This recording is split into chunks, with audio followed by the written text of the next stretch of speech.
దోపిడీకి స్కెచ్, ఆర్సీల కోసం సిబ్బందిపై టీడీపీ నేతల ఒత్తిళ్లు, పెట్టుబడి సాయంతో పాటు సంక్షేమ ఫలాలపై కన్ను, రికార్డు స్థాయిలో కార్డులు జారీ, 3వ వంతు బోగస్సే. గత 5 ఏళ్లు సజావుగా సాగిన పంట హక్కు సాగుదారుల పత్రాలు సీసీఆర్సీ జారీ ప్రక్రియలో ఏడాది పెద్ద ఎత్తున అవకతవకలు చోటు చేసుకుంటాయి.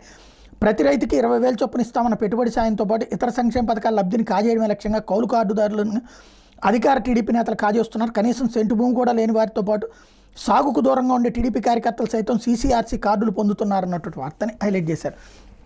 అయితే మన వాళ్ళ పొదుపు శక్తి పెరిగింది. గత 5 ఏళ్లలో రాష్ట్రంలో పెరిగిన బ్యాంక్ డిపాజిట్లు 5 ఏళ్ల క్రితం సగటు డిపాజిట్ 32,775, 2024లో 47,273, సగటున 14,498 రూపాయల పెరుగుదల.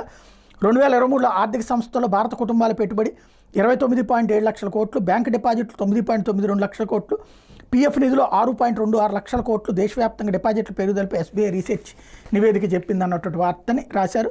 అంటే అది జగన్ హయాంలో జరిగిందని.